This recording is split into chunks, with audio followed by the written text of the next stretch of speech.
भगवत कृपा से बुद्धि जिसकी पवित्र होती है तब निर्णय कर पाती है और कदम बढ़ा देती है भगवत प्रेमी महात्मा की तरफ। बस जीत गया। पाला है बीच में, माया अपने पाले में भय प्रलोभन नाना प्रकार के आकर्षण से रखना चाहेगी। आपको उसे क्रॉस करना होगा। आपको बस आप पार कर लीजिए। हाथ पकड़ करके चढ़ाई तो वो चढ़ा लेंगे अध्यात्म की, पर आपको सबसे हाथ अपना हटा करके छुड़ा करके आगे चलना होगा। उनकी पुकार सुननी होगी। ये जो संत भगवत प्रेमी महात्मा शास्त्र, इनकी पुकार है ये प्रवचन, ये सत्संग। संसार से राग रहित होकर इसी संसार में रहते हुए, इसी संसार में कर्म करते हुए कर्तव्य भाव से रहित होकर, इसी संसार में विषय सेवन करते हुए भोक्तत्व भाव रहित होकर जीवन मुक्त महात्मा हो जाओगे। गूढ़ बात है। इसी संसार में राग रहित होकर कर्तत्व भोक्तत्व भाव रहित होकर जीवन मुक्त होकर महाआनंद को प्राप्त हो जाओगे। बस बात को समझ लो। अगर नहीं समझ पाए तो कर्तत्व भोक्तत्व भाव तुम्हारी दुर्गति का कारण बन जाएगा। माना धामवासी हो, लेकिन कर्म प्रबल हो जाए तो धाम से बाहर कर देगा। अगर लाडली जी कृपा किए तो इसी धाम में फिर जन्म लेना पड़ेगा। बहुत सावधान। कलिकाल प्रतिपल बढ़ता जा रहा है, चित्तवृत्ति मलिनता की तरफ बढ़ रही है। प्रभु अपने नहीं लग रहे हैं। आश्रय विश्वास बल धन का है, जन का है, बुद्धि का है, विद्या का है, शरीर का है, जो सब नाशवान, एक क्षण में सब धूल दूषित हो जाने वाला, इसका कोई महत्व नहीं है। इसी पे सब परेशान है। तो फिर जिए कैसे? कर्तव्य कर्म करते हुए अपने अपने मार्ग का, निवृत्ति मार्ग का कर्तव्य गुरुदेव के द्वारा स्थापित किया जाता है। ये ऐसे चलो, ऐसे चलो, ऐसे चलो। प्रवृत्ति मार्ग का जो शास्त्र और गुरुदेव के द्वारा स्थापित किया हुआ मार्ग, उसके अनुसार अपने रीति के अनुसार चलने पर सब जीवन सो प्रीति, पर रीति निभात अपनी। हम प्रवृत्ति मार्ग में हैं कि निवृत्ति मार्ग में हैं? हमारा उद्देश्य क्या है? हमारा लक्ष्य क्या है? हमारा निर्वाह किससे होता है? विरक्त का निर्वाह सिर्फ इष्ट से, सिर्फ इष्ट से, दूसरे से नहीं। किसी भी तरह की किसी भी क्रिया से हमारा निर्वाह नहीं, इष्ट से, सीधे इष्ट से। हमारा योग क्षेम इष्ट से होता है। गृहस्थ अपने कर्तव्य का पालन करते हुए इष्ट भरोसे में, विरक्त अपने कर्तव्य का पालन करते हुए इष्ट भरोसे में। ये तभी जागृत होगा जब जैसी आज्ञा हो बिना विचार के उसमें कदम रख दे। जो होगा देखा जाएगा। एक जीवन हम रसिकों के हाथ हार गए। विश्वास करो, जीत जाओगे। माया प्रपंच के बंधन से मुक्त होने के लिए केवल वचन आधीनता की आवश्यकता है। इसी से प्रीति का प्रादुर्भाव हो जाएगा। हित सजनी जो कह रहे, प्यारी जो, आप किनसे मान कर रहे हो? वचन आधीन सदा है, रूप समुद्र अगाध, प्राण रमन सो कत करत बिनु आगस अपराध। तो तत्काल उसी क्षण चितये कृपा करी भामिनी, लीन्हे कंठ लगाए, सुख सागर पूरित भय, देखत ही हो सिराए। उसी समय जब हमारा सर्वस्व केवल प्यारी जो, तो चितये कृपा करी भामिनी हो गया। जिनकी एक कृपा कटाक्ष मात्र से मोक्ष आदि सुखों का त्याग कराने वाला अद्भुत प्रेमानंद प्रकाशित होता है हृदय में, उनको कोई साधना से नहीं रिझा सकता। वचन आधीन, अब जो ही कहें करें हम सोई, आयस लिए चले निज दासी। अब जैसी आज्ञा वैसा जीवन, हो गया सब कुछ। गुरु अधीनता माया की अधीनता से मुक्त कर देती है।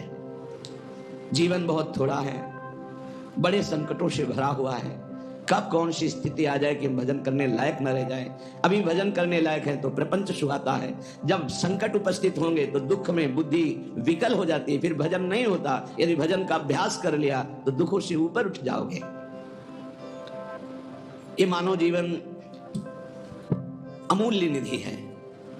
जो भजा लो, पाप कमा लो, पुण्य कमा लो, या पाप पुण्य को नष्ट के भगवत प्राप्ति कर लो।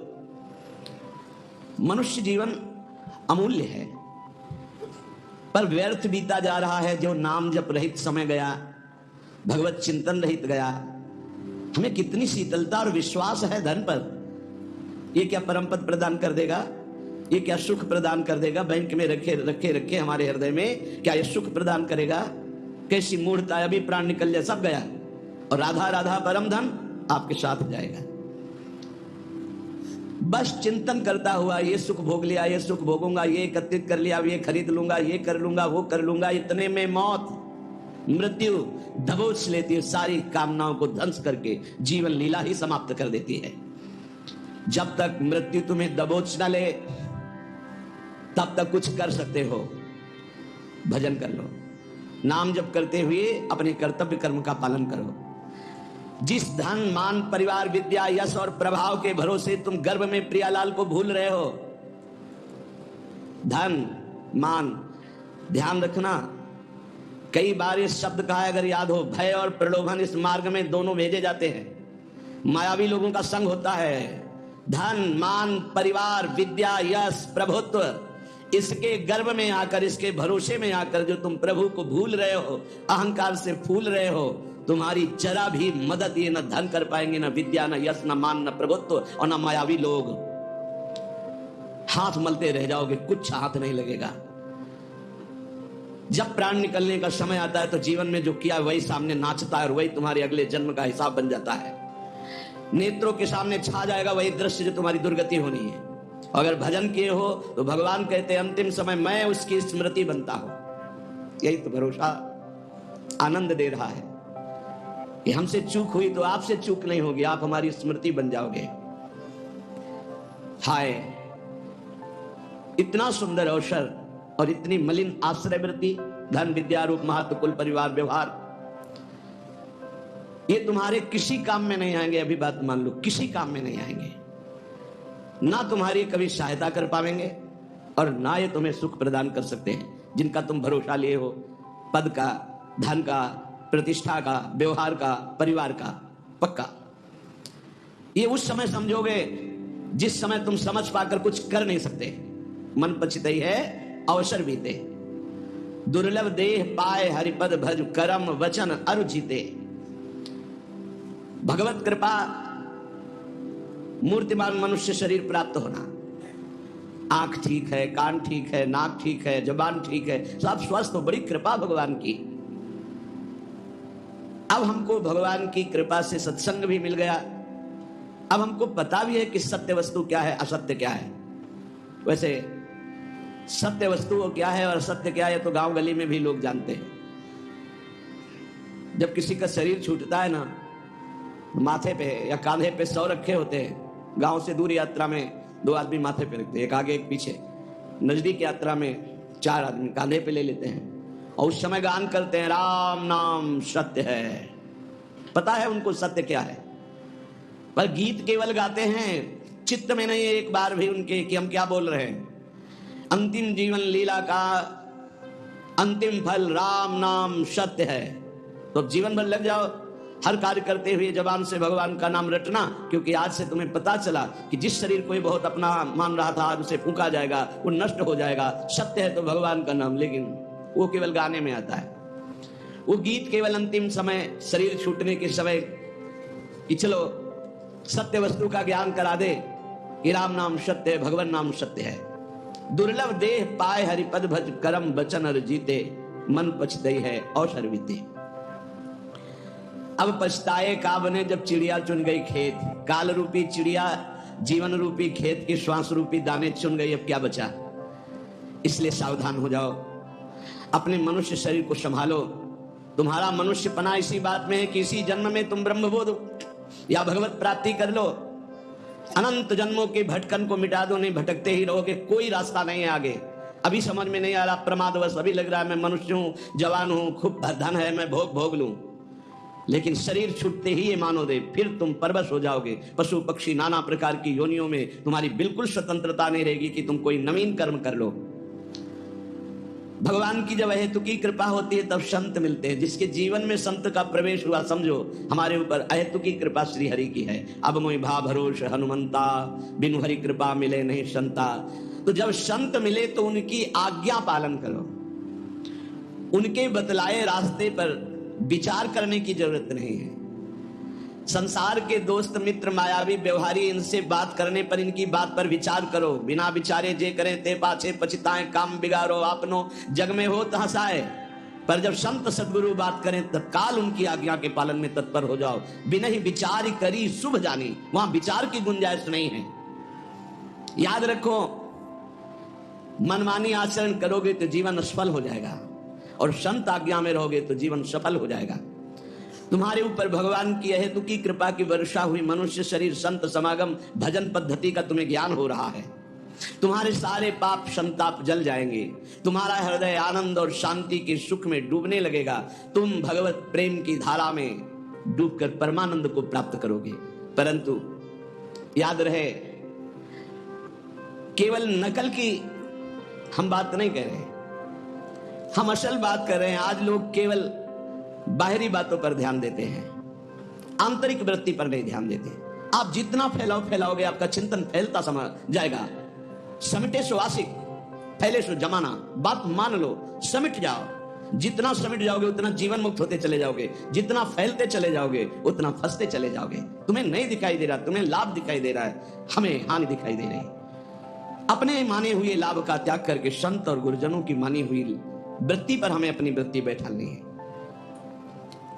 जो लोग संतों के प्रति आकर्षित होते हैं, आकर्षण, एक माया का आकर्षण, एक स्त्री पुरुष का आकर्षण, एक खान पान का आकर्षण, एक नाना प्रकार के पद प्रतिष्ठा का आकर्षण, पर जो संतों पर आकर्षित करते हैं वो भगवान के बड़े कृपा पात्र जन होते हैं, जो संतों से आकर्षित है। जैसे संसार में किए हुए आकर्षण आसक्ति दुर्गति का कारण है, पर वही आकर्षण आसक्ति यदि संत महापुरुषों से हो जाए तो मोक्ष का खुला हुआ द्वार भगवान कपिल देव जी कहते हैं।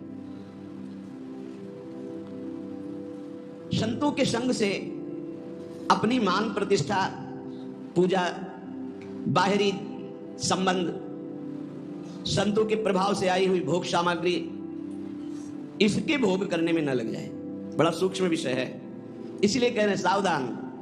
संत आकर्षण हुआ, बड़ी कृपा हुई भगवान की, तो संतों के पास जब भजन वो करते हैं तो मान प्रतिष्ठा मिलती है, रुपया पैसा मिलता है, भोग सामग्री मिलती। ये गुरु कृपा नहीं है, ये तो जीवन अर्पित किए हैं तो इन किन प्रकार जैसे रखे वैसे जीवन जी रहे हैं। हमारी गुरु की आंतरिक संपत्ति पर नजर होनी चाहिए। आंतरिक संपत्ति है प्रियालाल, सतत प्रियालाल का चिंतन, बहुत मस्त जीवन हो जाएगा। अगर बाहरी बातों को आप पकड़ोगे, मान पूजा प्रतिष्ठा नमस्कार रुपया पैसा, तो मोहग्रस्त हो जाओगे, अज्ञानग्रस्त हो जाओगे। क्या बिना भजन किए विभूतियां प्रकाशित हो जाएंगी क्या तुम्हारे अंदर, वैभव भगवान का? अरे जो संतों के बाहरी वैभव का भोग करने की चेष्टा करते हैं वो स्वयं डूबते हैं और अपने संग में दूसरों को भी डुबो देते हैं। आप गए और घालें जे को सत मार्ग प्रतिपालें। बड़ा सूक्ष्म विषय चल रहा है। उपासक को चाहिए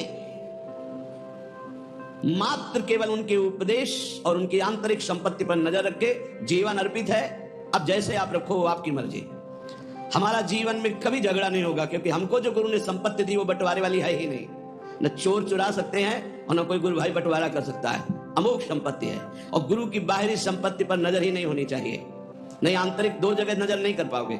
बाहरी संपत्ति पे नजर तो गुरु की आंतरिक संपत्ति पर नजर नहीं, आंतरिक संपत्ति पर नजर तो बाहरी है। से ब्रह्मादिक के भोग सब भी सम लागत ताई, नारायण ब्रजचंद की लगन लगी ही जाए। कुछ लोग वेश को कलंकित करने लगते हैं, उनके मन में स्वांग रचना, लोगों को लुभायमान करना, धन संपत्ति, ये क्या गुरु मार्ग है? सतमार्ग से भ्रष्ट हो जाते। कैसे पाएंगे भागवतिक विभूतियों को? जो दिव्य विभूतियां प्रकट होती हैं संतों में, साधकों में, योग को 8 अंग में वर्णन किया गया है, अष्टांग योग। उसमें सबसे पहला आता है यम, नियम।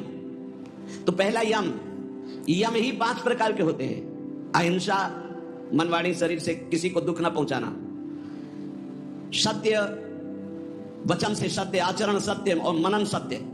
जिसकी मन वाणी और आचरण एक होते हैं उसे योगी कहते हैं। जिसके मन में कुछ और, वचन में कुछ और, क्रियाएं कुछ और, वो भोगी होता है, संसारी।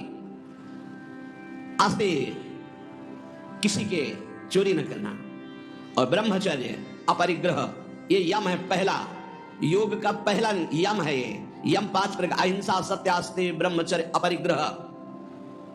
और नियम, शौच, शरीर की पवित्रता, इंद्रियों की पवित्रता, मन की पवित्रता, विचार की पवित्रता, संतोष, जैसी परिस्थिति है, कभी घी घना, कभी मुट्ठी भर चना, कभी वो भी ना बना, तपस्या, काम, क्रोध, लोभ, मोह, मद, मत्सर, इनके ताप को, अंदर की जलन को चुपचाप मौन होकर सह जाना।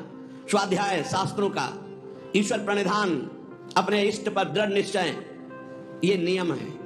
अष्टांग योग की शुरुआत ही इसी से होती है। यम, नियम, प्राणायाम, प्रत्याहार, ध्यान, धारणा, समाधि। जिसकी नींव में यम नियम है वही अष्टांग योग के महल को खड़ा कर पाता है और वही यम नियम की परम सिद्धियों को प्राप्त होता है। आजकल जैसा लिखा है, यम नियम से कोई मतलब नहीं, योग का ढोंग किया जाता है। यम नियम ही अहिंसा, सत्यास्तेय, ब्रह्मचर्य, परिग्रह, यम, शौच, संतोष, तपस्या, स्वाध्याय, ईश्वर प्रणिधान, यही पूर्णता को प्रदान कर देंगे। ये बिल्कुल नहीं होते। इसलिए मान, सम्मान, रुपया की प्राप्ति के लिए योग का झूठा नाटक हो सकता है, लेकिन परमात्म समाधि में प्राप्त होने के लिए जो योग है वो यम नियम से प्रारंभ होता है। जिसके जीवन में यम नहीं है, नियम नहीं है, वो कैसे योगी हो सकता है? किसी भी मार्ग का पति को, ये दो तो होते ही हैं सब में, यम और नियम। चाहे वो किसी भी मार्ग का, किसी भी संप्रदाय को, अगर अहिंसा, सत्यास्तेय, ब्रह्मचर्य, अपरिग्रह, शौच, संतोष, तपस्या, स्वाध्याय, ईश्वर प्रणिधान नहीं तो है क्या फिर जीवन में? सच्चे बनो, नकली मत बनो। आचरणों की सत्यता ही साधुता की प्रमाणता है। तुम्हारे आचरण कैसे हैं? परम तत्व अनादि है, एक है, सर्वव्यापी है, सर्वाधार है, सर्वनियंता है, सर्वमय है, सर्वमय है। उसके अस्तित्व का अस्तित्व है, उसके प्रमाण को अनुभव करना है। श्री हरिवंश प्रमाण मनम। चेतना तो सब में, चेतनत्व रूप में परमात्मा विराजमान है। आनंद समुद्र सब में विराजमान है। कौन डुबकी लगा पा रहा है? इसलिए बस प्रार्थना हम तुमसे कर सकते हैं कि भगवान से चाह करो कि मुझे शुद्ध भगवत प्रेमी महात्मा, शुद्ध ज्ञानी मिल जाए। और जब संत मिल जाए तो संत की आज्ञा पर अपने जीवन को न्यौछावर कर दो। संत सेवा, संत आज्ञा, ये तुम्हें परम पद में पहुंचा देगी। तुम संत को तौलने की चेष्टा मत करो। तुम्हारे पास तराजू नहीं। कबाड़ तौलने वाले से सोना, चांदी, हीरा, जवाहरात नहीं तौले जाते। तुम्हारी बुद्धि कबाड़ है जो त्रिगुण माया से युक्त है। त्रिगुणातीत स्थिति वाले महात्माओं को क्या जान पाओगे? संत जिससे तुलते हैं वो तुला ही तुम्हारे पास नहीं हो, तराजू ही नहीं है। श्रद्धा और भक्ति और विश्वास के द्वारा तुम उनके रहस्य को जब वो बताना शुरू करेंगे तब जान जाओगे। इसलिए केवल तुम आज्ञा पर रहो। जिस समय तुम किसी भी संत के थोड़े अंश को जान जाओगे कि ये क्या है, तो तुम चकित और आश्चर्यचकित होकर गर्व करोगे कि भगवान की अपार कृपा, मुझे ऐसे महात्मा का संग मिला। जिन बातों को तुम असंभव मानते हो, जो तुम्हारी धारणा में भी नहीं है, जो तुम कल्पना से भी नहीं सोच सकते, उससे बहुत आगे संत स्थिति होती, जिसे संत कहते हैं। अविश्वासी, अश्रद्धालु, अज्ञानी, ये लाख बताया भी जाए तो ये नहीं मान सकते हैं। क्योंकि मानने के लिए जो स्थिति चाहिए वो श्रद्धा। बिना श्रद्धा के, प्रथम हृदय श्रद्धा जो करे, आचार जन जाय अनुसरे, जहां जहां हरिवंश के श्रीमद् भगवद गीता जी में, श्रद्धावान लभते ज्ञानम तत्परा सहित इंद्रिया। श्रद्धा, श्रद्धा। मोह में फंसी हुई बुद्धि संत का प्रमाण पत्र चाहेगी। दुनिया की चाहे जितनी बुद्धि लगा लो, जहां उनकी स्थिति वहां पहुंच ही नहीं सकते। वहां पहुंचने के लिए सर्टिफिकेट की आवश्यकता नहीं है। वहां पहुंचने के लिए मन बुद्धि को अर्पित करने की जरूरत है। मन बुद्धि को अर्पित कर दो संत सदगुरुदेव के चरणों में, धीरे धीरे जान जाओगे। संत ब्रह्म है, ब्रह्म स्थित ही संत है। ब्रह्मपरायण, ब्रह्ममय, ब्रह्मज्ञानी, परमात्मा, बहुत बड़ी बात है, परमात्मा के वो आश्रय हैं। परमात्मा हैं, परमात्मा के प्यारे हैं, परमात्मा के शिष्य हैं, परमात्मा के आश्रित हैं, परमात्मा के आश्रय हैं। संत भगवान की दिव्य नित्य लीला में डूबे रहते हैं। संत भगवान की नित्य लीला के यंत्र है। भगवान उनके लीला में हृदय में बैठकर लीला करते हैं। ऐसे संत जिसको प्राप्त हो जाते हैं, फिर भगवान की प्राप्ति के लिए उसे कोई प्रयत्न नहीं करना पड़ता। भगवान की अमोघ दया से ऐसे संत मिलते हैं। संतों का मिलन, संतों की दृष्टि भगवान से भी मिलन से बढ़ करके है। क्योंकि भगवान के प्रेम की बात भगवान कभी अपने मुख से वर्णन नहीं करते। जैसे कहा गया कि भगवान के मिलने से भी बढ़कर भगवत प्रेमी महात्मा का मिलन है। तो भगवान के समीप उद्धव जी थे पर प्रेमी नहीं हुए। जब गोपी जनों से मिले तब प्रेमी हुए। भगवान के प्रेम महल की बातें तो केवल प्रेमी महली जन ही बता सकते हैं। वो भगवान भी नहीं बताएंगे। भगवान आंसुओं का रहस्य नहीं बताया उद्धव को, जाओ गोपीजनों के पास जाओ तो वहां जान जाओगे मेरे आंसुओं का रहस्य। भगवान के रहस्य का पता भगवत प्रेमी महात्माओं से लगता है। इसीलिए भगवान की अहेतुकी कृपा माने जब हमें संत समागम प्राप्त हो, वो जो भगवान की छुपी हुई रहस्यमयी प्रेम की बातें हैं वो प्रकाशित करते संत जन। तुम केवल अवगाहन करो तो रस बरसाएंगे, तुम केवल आनंद स्वाद के लिए पिपासु बनो, ऐसे ऐसे नहीं, ऐसे अहंकार से भरकर नहीं, अवज्ञा नहीं, अवहेलना नहीं, ऐसे छल कपट नहीं, जो कहोगे वही करेंगे, करना कुछ नहीं, छल कपट नहीं, ऐसे जैसी आज्ञा वैसे आप कहो अभी प्राण त्याग दे, बस इतनी जरूरत है। जीवित मर जाए उलट आप में समाये है दिलगिरी। अरे अखिल कोटि ब्रह्मांडों का मालिक मिल जाएगा तो कौन सा वैभव बकाया रह जाएगा भाई। श्री भगवान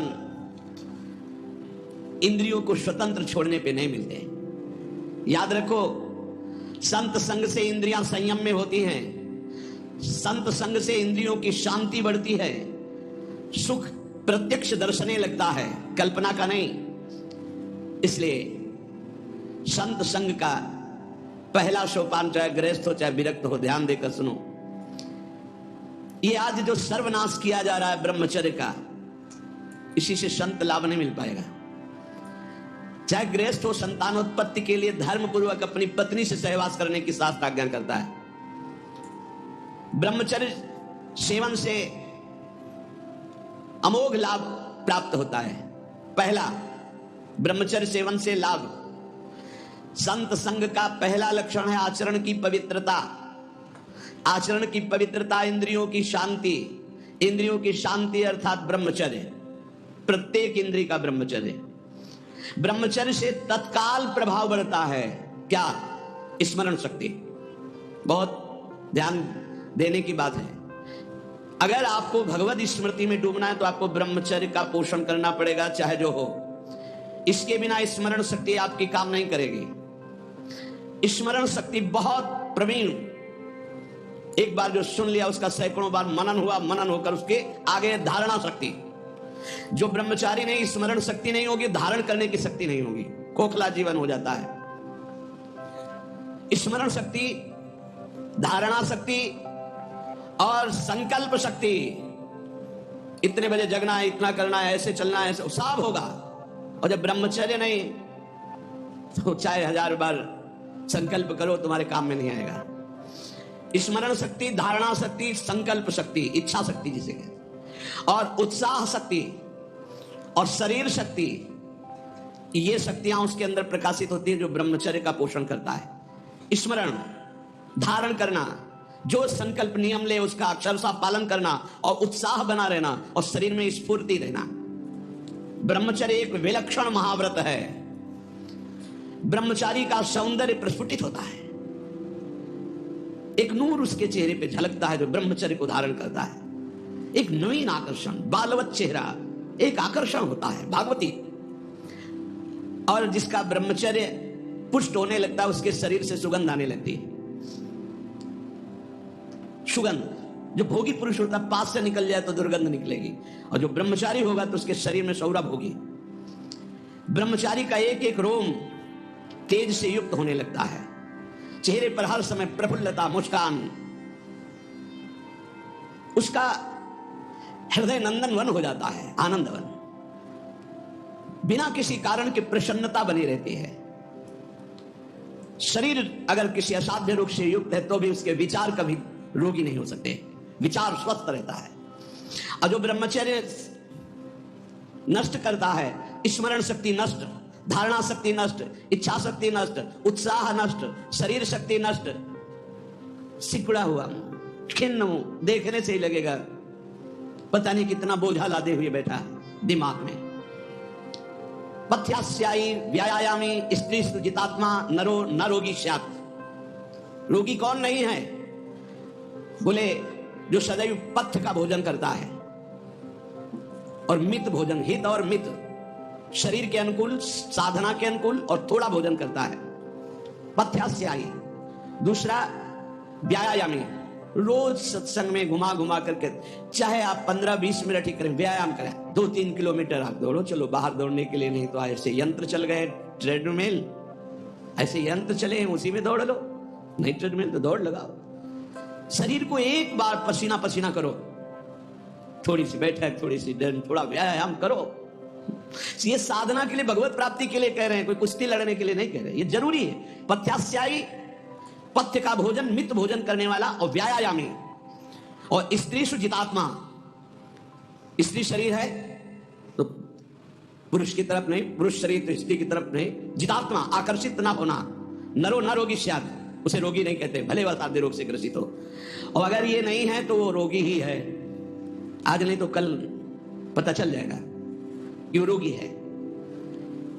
साधना करने वालों के लिए इंद्रियों को पावन करना, इंद्रियों को संयम में रखना बहुत आवश्यक है। मन के गुलाम, इंद्रियों के गुलाम, स्वेच्छाचारी भोगों की दुर्दशा में पड़ा हुआ मनुष्य है आज।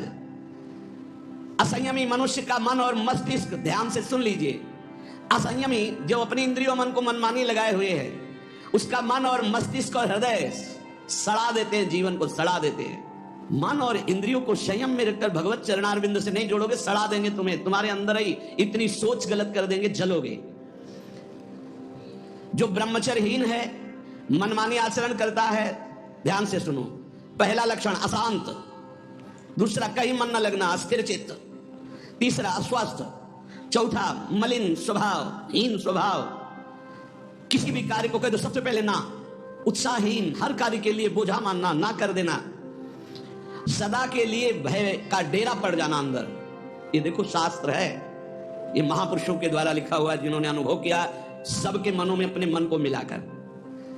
इंद्रियों का जो असंयम है वो हर तरह से मनुष्य को नष्ट कर देता है। लोग अंतर का सुधार नहीं करते। जहां जहां असंयम है वहां वहां अशांति है, दुख है, बेविचार है, संयम विहीन जीवन, शुष्क, उदासहीन, पशुवत जीवन है। पूर्ण ब्रह्मचर्य तो देश का, समाज का, आत्मा का, सबका परम लाभ, अपना परम लाभ। चाहे गृहस्थ हो चाहे विरक्त, जरूरी है अपनी शक्ति को नष्ट करना, आवश्यकता के अनुसार धर्मयुक्त प्रयोग तो ठीक है। हम तो प्रणाम करते हैं उन गृहस्थों को जो गृहस्थ होते हुए ब्रह्मचर्य का नियम वृंदावन में लिए हुए और दूर दूर देशों में रहते हैं और ब्रह्मचर्य का नियम लिए हुए। एक तो परिवार अमेरिका में है, आए हुए हैं कुछ समय से, भी हम वृंदावन में सत्संग में भी होंगे। सब सुविधा, अमेरिका जैसे देश में रहने सब सुविधाएं, और बड़े ही सरल सात्विक वृत्ति से, और हितधाम में कसम खाई थी ब्रह्मचर्य की कि हम दोनों मिलकर के कसम खाते हैं कि आज के बाद ब्रह्मचर्य रहेंगे। कैसा जीवन! अपने तो कितने ऐसे परिवार हैं, हम तो उनको प्रणाम करते हैं जो एक साथ पति पत्नी रहकर संयम पूर्वक जीवन व्यतीत कर रहे हैं। बलिहारी भगवान की असीम कृपा है, जिसके संग का डर बना रहता है उसी संग में रहकर दोनों निकल गए। कितनी बड़ी अहेतु की कृपा! ये है आश्चर्य, यह है आश्चर्य। रात दिन एक साथ रह रहे फिर भी कसम खा के ब्रह्मचर्य रहे। कितनी अपार कृपा श्री जी की! कैसा मन कर देती है श्री जी, नहीं तो बहुत कठिन है, बहुत कठिन है। वही जानते हैं जो इस मार्ग में चलते हैं। जो आचरणहीन है, जिसका भोजन ठीक नहीं है, अब लाख बार कहा जाता है सतोगुण भोजन करो, सात्विक भोजन करो। बाजार का ये अमुक चीज आनी चाहिए। कितने ऐसी बाजार की पैकिंग की चीजें निकलते हैं जिसमें कीड़ा रेंगते हुए चलते हैं। आप पता नहीं कौन सी बुद्धि लोगों में फैल रही है कि घर का दाल रोटी बना करके नहीं खाएंगे, बाजार का आना, ऑनलाइन आना चाहिए। ऑनलाइन में हो जाओगे, हाँ ऑनलाइन में चले जाओगे। बहुत समझो सावधान, खान पान नहीं तो ऑनलाइन में बुद्धि घूमेगी। श्री जी में चित्त लगाने के लिए थोड़ा ऑनलाइन से हटो, थोड़ा सा अपने चित्त को सुधारो। हम कह रहे हैं जबान में अगर सात्विक भोजन केवल जाएगा तो भजन में बहुत रुचि होगी, संयम से रह पाओगे। ये बावरे नहीं थे पुराने संत महात्मा जन की जो सात्विक ब्रजवासियों का या भिक्षान या सात्विक। देखो 10 दिन केवल देखो, शुद्ध दाल रोटी पाओ, मूंग की दाल वाली रोटी पा लो, और फिर आप देखो भजन करके, और 2 दिन जरा इधर उधर होटल का पा के देखो, फिर देखो कैसा है। कोई भी कहीं भी हो, सात्विक वृत्ति से अपने घर का भोजन करो, कम से कम दाल पानी से धो लिए हो। और वैसे तो शुद्ध क्या रह गया, इतने केमिकल गेहूं में डाले जाते हैं, वो सब आकर के शरीर के ब्लड प्रेशर को, हृदय को, कई तरह के रोग पैदा करें। किसको किसको समझावे। गाय के गोबर आदि से जो फसल होती थी, बहुत 8 मन या 10 मन होते थे। हम किसान के घर में पैदा हुए तो हमें पता है। अब 40 मन 50 मन होती है। तो जब 8-10 मन पैदा होती थी तो सरकारी अस्पताल के बाद स्कूल हमारा था, तो सरकारी अस्पताल के डॉक्टर आते थे, बीच मैदान में कुर्सी डाल के बस हवा खाते रहते थे। कोई मरीजे नहीं होता था। गांव में बुखार आया, 2-4 दिन काढ़ा पिया, ठीक हो गए, अस्पताल जाने की जरूरत नहीं होती थी। और आज अस्पताल में आप चले जाओ तो भीड़ लगी हुई है। क्यों? सब खान पान बिगड़ा हुआ है। तो जो ब्रह्मचर्य पालन करता है, रोग से लड़ने की सामर्थ्य आती है, शोक स्पर्श नहीं कर सकता, मोह पर विचार करने की सामर्थ्य आती, प्रमाद स्थिति नहीं रहती, अकर्मण्यता नहीं रहती, अकाल मृत्यु नहीं होती। ब्रह्मचारी कभी विचारों से दरिद्र नहीं होता है, चिंता नहीं होती, उसके हिंसात्मक वृत्ति नहीं होती, द्वेष नहीं होता, ईर्ष्या नहीं होती, अशांति नहीं होती। ब्रह्मचर्य समस्त दोषों का नाश कर देता है। तमोगुण, रजोगुण का विकार, काम, क्रोध, लोभ, मोह, मत्सर, अभिमान, इन शत्रुओं को पराजित करने के लिए, आत्मानंद में स्वराज्य पर स्थित होने के लिए इंद्रियों का संयम, ब्रह्मचर्य अत्यंत आवश्यक है। ब्रह्मचर्य का विमल प्रताप प्रकट होता है। वीरवान बलवान होता है, विद्वान होता है, तपस्वी होता है, मनस्वी होता है, त्यागी होता है, तत्व चिंतन परायण होता है। ब्रह्मचर्य में अलौकिक अमानुषिक शक्ति जागृत हो जाती है। अमानुषिक ऐसा कैसे हो सकता है? हो सकता है क्योंकि ब्रह्मचर्य है, क्योंकि भगवत मार्ग का पथिक है। उस शक्ति, उसकी शक्ति के सामने संसार को आश्चर्य असंभव जान पड़ता है। देश का अभ्युत्थान, अपना अभ्युत्थान, समाज का अभ्युत्थान एक ब्रह्मचारी ही कर सकता है, व्यभिचारी नहीं। तो ये मूर्ख लोग ये नहीं समझते कि तुम इंद्रियों की गुलामी स्वीकार करते हो या स्वतंत्रता, मन की गुलामी स्वीकार करते हो या स्वतंत्रता। स्वतंत्रता किसे कहते हैं अभी जाना नहीं। मनमानी आचरण को तुम स्वतंत्र कहते हो कि मैं जो चाहूं, कितने मिनट स्वतंत्र हो जरा देखो, एक सेकंड भी नहीं। हर वृत्ति तुम्हें गुलाम बनाए हुए है। क्या इंद्रियों का गुलामी कभी स्वतंत्र हो सकता है? विचार करो, स्वतंत्र कौन है? स्वतंत्र है जो संयमी है, संतोषी है, जितेंद्रिय है। याद रखो, ब्रह्मचर्य सेवन ही प्रभु प्रेम और आत्मज्ञान की नींव और स्वच्छ मार्ग है। शरीर में सहने की सामर्थ्य ब्रह्मचर्य से आती। गर्मी, सर्दी, बरसात, मान, अपमान, निंदा, स्तुति, ये ब्रह्मचर्य से सहने से। ब्रह्मचारी को सबसे पहले अपनी रचना पर नियंत्रण रखना आवश्यक है। जबान पर, जबान बिगड़ी सब बिगड़ा। गंदे आचरण वाले, जिनको पवित्रता का ज्ञान नहीं, जिनको केवल अर्थ पिशाच हैं, नाना प्रकार की अपवित्रताएं करके तुम्हें भोजन परोसते हो, गरम गरम तुम्हारे सामने आया, तुम अमृत समझ के खा रहे हो, तुम्हारी बुद्धि नहीं खराब हो जाएगी? सबसे पहले सतमार्ग में चलने वाले को इस रसेंद्री को मारना होता है। रसेंद्री, ये जीत गए, सब जीत गए। और इस मार्ग में सबसे ज्यादा इसी को दुलार करने का अवसर मिलता है। जहां निमंत्रण होगा वहां चक्क होगा, बस को खाओ और चौपट करो अपनी साधना, अपने परमार्थ को चौपट कर दो। खाना ही मृत्यु है और खाना ही जीवन है। जो पवित्र भगवद अर्पित मित आहार करता है वो अपने जीवन को भागवतिक बना लेता। कितना खाओगे? याद रखो, परमार्थ में चलने के लिए रसेंद्री को बहुत शासन में जरूरत है, बहुत शासन की जरूरत है। रसेंद्री, अगर रसेंद्री आपकी छूटी हुई है तो कोई भी इंद्री आपके कब्जे में आने वाली नहीं। भोजन किया जाता है जीवन रखने के लिए, प्राणों का पोषण। और आप ये समझो, जैसे आप 400 ग्राम अन्न पा लिए तो आपकी जीवनी शक्ति उसमें पचाने में कम लगेगी और आपके चिंतन में ज्यादा लगेगी। 800 ग्राम डाल लिया। एक दिन सुना था 24 घंटे में एक मानव शरीर को स्वस्थ रहने के लिए 400 ग्राम अन्न की जरूरत होती है, बस। इसके बाद तो ऊपर ओवरलोड करना है। इतनी हानि आप नहीं समझ पा रहे, रोगों का घर बढ़ा रहे हो। थोड़ा भोजन करो, सात्विक भोजन करो, और ऐसा भोजन करो जिसमें तेल आदि गरिष्ठ पदार्थ ज्यादा ना हो, तो आपकी जीवनी शक्ति बढ़ेगी। आप उसी जीवनी शक्ति से भजन करेंगे। भजन में मन क्यों नहीं लगता? आप देखो, एक दिन खा के अच्छे, और एक दिन 2 रोटी खाओ केवल हमारे कहने के अनुसार, कि आपको लगे कि हाँ भूख लगी अभी, और छोड़ दो, फिर आप भजन में लगो, देखो कैसी वृत्ति जाएगी, सतोगुणी। चंचलता मन की तभी रुकती है जब सात्विक भोजन होता है। नेत्र की चपलता, बार बार इधर उधर देखना, कानों की चपलता, प्रपंच की बात सुन, हर इंद्री का ब्रह्मचर्य हमें चाहिए। तो बहुत लाल मिर्च वाला गर्मा गर्म, ये ब्रह्मचर्य के लिए सब हानिकारक। उत्तेजक भोजन नहीं, उत्तेजक दृश्य नहीं, उत्तेजक बातें नहीं, तभी संयम से चला जा सकता है। प्रतिदिन एकाग्रता पूर्वक कुछ सदग्रंथों का स्वाध्याय सबको करना चाहिए, सत्संग सुनना चाहिए, परम पवित्र महाभागवतों के चरित्र पढ़ने चाहिए, सरलता पूर्वक विश्वेश्वर भगवान की प्रार्थना, उनका नाम जप करना चाहिए। केवल ऐसे संयम से चलने से सबकी उन्नति का भाव जागृत हो जाता है, निस्वार्थ भाव जागृत हो जाता है। पूरे जगत का मंगल वो कर सकता है जो संयमी है। जो संयमी नहीं, वो दीन दुखी अपनी इंद्रियों के पोषण भरण में लगा रहता है। याद रखो, सच्चित आनंद स्वरूप परमात्मा की प्राप्ति ही तुम्हारा लक्ष्य है।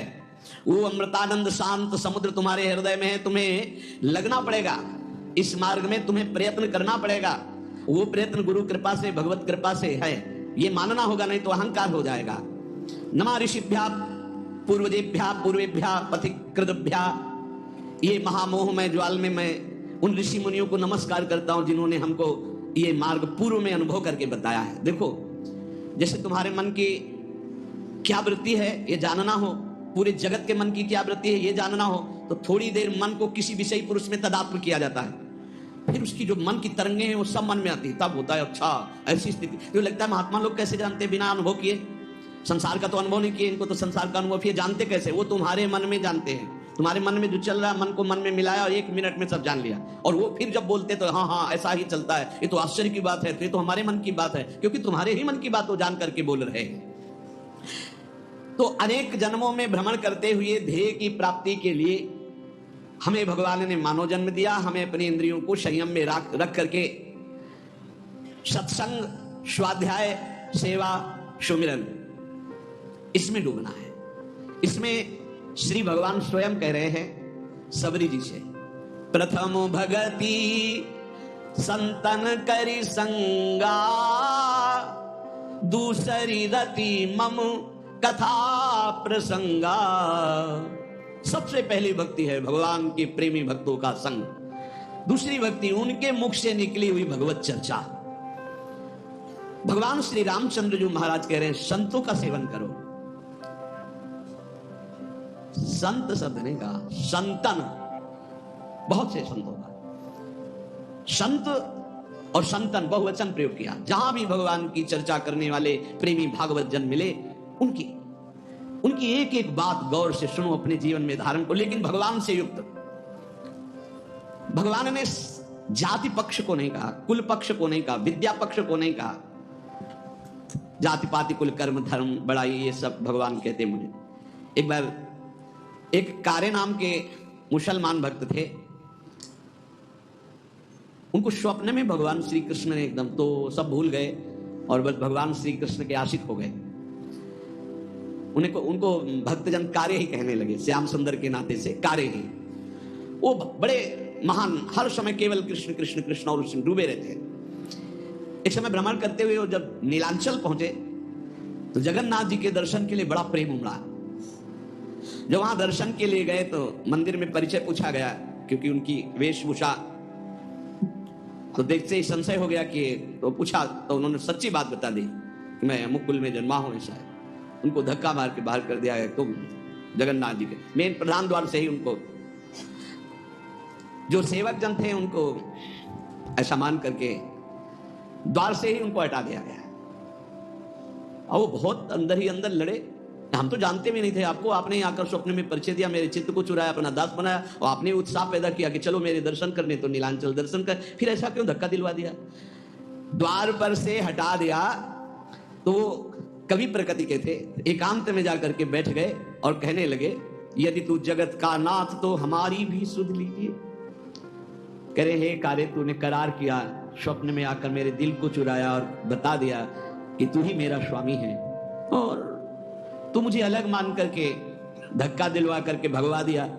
क्या यही प्रेम है? यदि तू जगत का मालिक है तो अब मुझसे रहा नहीं जा रहा है। आपने हमारे को अपने दरबार से भगवा दिया। यदि तू सर्वलोक महेश्वर है, सबका मालिक है, तो फिर अब देर मत कर। भक्त हितकारी भगवान से नहीं रह गया, उन्होंने तुरंत भोग की थाल ली और समुद्र के किनारे बैठे हुए कार्य के पास गए। बहुत सुंदर जगन्नाथ जी हैं, तो प्रेम विकल रूप इनका है तो अनंत कामदेवों को मोहित करने वाले भगवान श्री कृष्ण ही, ये तो प्रेम विकल। पीछे से आवाज दे कारे, पीछे मुड़ के देवी देखा, अपने हाथ से भगवान ने भोग पवाया। यहां कह रहे कि भगवान किसी जाति पक्ष को, कुल धर्म को, ये सब नहीं देखते, केवल प्रेम धर्म को देखते हैं। इसलिए किसी भी मत का कोई भी भक्त हो, कभी किसी भक्त का अपमान किसी जाति पक्ष या किसी धर्म पक्ष को लेकर नहीं करना चाहिए। जब कोई श्री भगवान के मार्ग में चलता है तो सिर्फ श्री भगवान का होता है, ये बात मानना चाहिए। हरि का भजे तो हरि का होए, जाति पाति पूछे नहीं कोई, ये भक्ति सिद्धांत की बात है। अहो वत्स पचतो गरीयान यदि भागे वर्तते नाम तुभ्यम। जब भगवान का कोई प्रसाद तुम्हें पवाने की बात करे तो कभी ये मत कहना कि अच्छा बना है। ये संतों के वचन हैं, बाबा रामदास जी महाराज करें के उनके ही वचन। जब तुम्हें कोई भगवत प्रसाद दे तो कभी मत कहना कि बहुत अच्छा बना है, क्योंकि अच्छापन तो ठाकुर जी ने पाया है, हम तो प्रसाद पा रहे हैं। कैसा बहुत प्रसाद मंगलमय मृदु स्वादिष्ट, क्योंकि प्रियालाल ने पाया, अच्छा बनाया नहीं। नमक कम है या नमक ज्यादा है या कैसा, इस तरह का व्यवहार करने से प्रसाद में अपराध बुद्धि हो जाएगी। अच्छा बना है ये ठाकुर जी जाने, भोग लग चुका है, सिर्फ प्रसाद है और अमृत है, उसकी हम प्रशंसा क्या करें जिसको श्री ठाकुर जी ने पाया है, और उसमें हम कमी क्या निकालें जिसको श्री ठाकुर जी ने पाया है। इसलिए कभी प्रसाद तुम्हारे सामने आवे तो उसमें ये थोड़ा दाल में नमक तो कम है, प्रसाद का प्रभाव नहीं आएगा। प्रसाद सर्व दुखा नाम हानि रस्योपजायते, जैसा है वैसे ही प्रसाद पावना चाहिए, और कभी अच्छी बुरी भावना नहीं करनी चाहिए, कभी पकवान अन्न फलहार की भावना नहीं। प्रसाद सिर्फ प्रसाद है। श्री स्वामी रामदास जी महाराज कह रहे, स्वामी जी महाराज कह रहे, जौलों ठठरी शीश पर तो राम राम है सत्य, मानुष बैठे मसान में तो ज्ञान कथें अलबत, ज्ञान कथें अलबत रहेगा रहा न कोई। आपस में बैठते जब जाते हैं बोले राम नाम सत्य, वहां बैठते हैं भैया रो मत, यहाँ किसी को नहीं रहना, सबको जाना, बड़ा ज्ञान बघारते हैं। और नहाए धोए कर घर चले ऐसे ज्ञान भवगत, जौलों ठठरी शीश पर तो राम राम है सत्य। ऐसा ज्ञान किस काम का? आपस में बैठकर ज्ञान की चर्चा की, संसार में सब असत्य है, नाशवान है, रो मत, तो घर गए फिर उसी असत्य में लग गए। इसलिए हमें चाहिए कि ऐसे हम संतों का संग करके उस ज्ञान को व्यर्थ ना करें। बड़ा सूक्ष्म स्वरूप महापुरुषों ने वर्णन किया। आप इतना वर्णन करते हैं कि सब संत कृपा से ही भगवत प्राप्ति होती है, ज्ञान की प्राप्ति होती है, तो प्रयत्न फिर किस बात का? बहुत सुंदर महापुरुषों के सामने जो प्रश्न किए गए, संत भाव, कृपा भाव, इसी से भगवत प्राप्ति होती है। फिर प्रयत्न की क्या जरूरत है? यदि प्रयत्न की जरूरत है तो यह क्यों वर्णन किया जाता है कि भगवत प्राप्ति प्रयत्न से नहीं होती, कृपा से होती है? भगवत कृपा से होती तो सबको भगवत प्राप्ति हो जानी चाहिए, क्योंकि प्रयत्न से होती नहीं है। और प्रयत्न से होती तो फिर भगवत कृपा से होती है, ऐसा कैसे हो सकता है? संत कृपा से होती है, भगवत कृपा से होती है, यही शब्द सुनते चले आ रहे हैं। हमारा प्रयास, हमारे प्रयत्न से भगवत प्राप्ति नहीं होती, ठीक है? तो सबको भगवत प्राप्ति हो जानी चाहिए, क्योंकि संत और भगवान की समान सब पर कृपा होती। फिर प्रयत्न की जरूरत क्या है? फिर यह क्यों कह दिया जाता है कि तुम अधिकारी नहीं हो? अधिकारी अनाधिकारी से क्या मतलब? कृपा तो सबके ऊपर बराबर है, और संत भगवान की कृपा में कोई भेद नहीं होता, इसलिए सबका कल्याण हो जाना चाहिए। तो क्यों नहीं होता? इसका उत्तर यह है कि भगवत प्राप्ति केवल भगवत कृपा, संत कृपा से ही होती है, मोक्ष मूलम गुरु कृपा। पर परमात्मा की कृपा, संत की कृपा सभी पर है, बिल्कुल सत्य समझो। पर तीव्र चाह आपको करनी होगी। तीव्र चाह में जो आपके अंदर व्याकुलता पूर्वक नाम जप है, नाम कीर्तन, ये उन्हीं की कृपा से हो रहा है। आपको चाह सत्संग सुन के करनी होगी, मुमुक्षता आपको धारण करनी होगी। मुझे भगवत प्राप्ति करनी, ये निश्चय आपको करना होगा। भगवत कृपा, संत कृपा में बड़ी सामर्थ्य है, परंतु भगवत कृपा और संत कृपा को चाहते कितने लोग हैं? ईमानदारी से देख लो। परमात्मा की कृपा, संत की कृपा पर कितने लोग अपने जीवन को अर्पित किए हैं? संत की कृपा, भगवत कृपा पर कोई एक भक्त है जो हर प्रश्न की बात में यही केवल कहते, हम तो कुछ नहीं जानते, बस इतना जानते हैं कि हमारे गुरुदेव हैं, बस हमारे तो सब कुछ गुरुदेव हैं। अब इसी बात पे डटे रहो, तुम्हारा कल्याण हो जाएगा। इस बात से फिसल गए तो तुम्हारे पास कुछ है ही नहीं। जिनका विश्वास है उन्हें प्राप्ति निश्चित होती है। बहुत ही सूक्ष्म विषय है। यदि ये कहा जाए कि परमात्मा की प्राप्ति तो सभी चाहते हैं, तो बिल्कुल गलत है। इतने लोग बैठे हैं, परमात्मा की प्राप्ति किसे चाहिए? किसे प्रियालाल चाहिए? हृदय से देखो किसके अंदर चाह है, ऐसी चाह जिसमें कोई भी अन्य चाह ना हो। परमात्मा प्राप्ति की चाह तभी मानी जाती है जिसमें अन्य कोई चाह ना हो। और देख लो, अन्य चाह है, इसलिए परमात्मा प्राप्ति की चाह नहीं मानी जाएगी, प्रबल चाह नहीं है। हम देखते हैं जिसको धन की चाह होती है, वो धन के लिए कहीं भी दूर देश जाना पड़े, कुछ भी करना पड़े, सब कुछ, धूप कष्ट गाली सब सहने के लिए तैयार है। इसी प्रकार भगवत प्राप्ति की जब चाह होगी तो हर कष्ट सहने के लिए तुम तैयार हो जाओगे। धन केवल चाहने से नहीं मिलता। धन के लिए प्रारब्ध बलवान, क्रिया में प्रवीणता और समय की संयुक्ता तीनों होती, तब धन की प्राप्ति होती है। लेकिन भगवान की प्राप्ति जड़ धन की तरह नहीं है, इसमें चाह प्रबल चाहिए। प्रबल चाह, खास बात है प्रबल चाह। ये जितनी साधनाएं लालसा पैदा करने के लिए है, आपकी चाह पैदा हो जाए। रुद्र सुश्वरम राजन कृष्ण दर्शन लालसा, आपकी लालसा प्रकट हो जाए भगवत साक्षात्कार की। जो भगवान को जैसे चाहता है, जो कुछ चाहता है, भगवान जान रहे हैं। जो केवल भगवान को चाहता है, उस पर संत कृपा, भगवत कृपा बरस पड़ती है। सत्य मानो, उसकी चाह कभी निष्फल नहीं होगी, उसे निश्चित भगवत प्राप्ति होगी। अमोघ है। भगवान की चाह से बिना ही प्रयत्न किए भक्त की चाह अपने आप पूर्ण हो जाएगी। इतना स्मरण रखना चाहिए कि भक्त की चाह होनी चाहिए भगवान से मिलने की। यदि कहें कि भक्त की बिना चाहे भगवान क्यों नहीं मिल जाते, तो इसका उत्तर है कि भगवान सर्वत्र हैं, उनके अंदर कोई चाह नहीं है। जब भक्त चाह करता है तो भगवान के हृदय में उससे मिलने की चाह पैदा हो जाती है। नहीं, सर्वत्र हैं, वो व्याप्त हैं, वो समरूप से विराजमान है। वो तुमसे मिलना तब चाहेंगे जब तुम मिलना चाहोगे, और जितना मिलना चाहते हो उतना हो। तुम स्त्री रूप में चाहते हो स्त्री रूप में वो हैं, धन रूप में चाहते हो धन रूप, जो चाहोगे वैसे हैं, आज भी तुम्हारे साथ है। और जब इन रूपों का त्याग करके भगवत रूप चाहोगे तो वही चाह आपको जाकी रही भावना जैसी प्रभु मूर्ति देखी तिन तैसी। इस पर शंका होती है कि जब भक्त की चाह से ही भगवान में चाह होती है तो भगवान की कृपा की प्रधानता हुई कि भक्त की प्रयत्न की प्रधानता हुई। आप कहते हैं संत कृपा से भगवत प्राप्ति होती है, तो निर्णय आया कि भक्त की चाह से ही भगवान के हृदय में मिलन की चाह होती है, तो प्रधानता तो भक्त का प्रयत्न ही हुआ ना। बड़ा सुंदर विवेचन है। इसका उत्तर है कि भगवान को प्राप्त करने की इच्छा मात्र को प्रयत्न नहीं कहा जाता। क्यों? क्योंकि भगवान ने मनुष्य शरीर दिया, भगवान ने संत समागम दिया, संत समागम सुन करके साधन मिला, साधन से आपके अंदर चाह पैदा हुई। ये सब कुछ भगवान की तरफ से आपको मिल रहा है, आप इसमें कहीं नहीं हैं। यदि इसी को प्रयत्न माने तो इतना प्रयत्न तो अवश्य साधक को करना पड़ेगा ही कृपा प्राप्त करने के लिए। ध्यान देकर देखने से मालूम होगा कि भगवान के मिलन की इच्छा भगवान ने ही पैदा करवाई है, संत समागम कराकर मिला करके। दुनिया के लोग नाना प्रकार के पदार्थों की इच्छा करते हैं, परंतु क्या उनकी इच्छा के अनुसार सब कुछ मिल जाता है क्या? नहीं।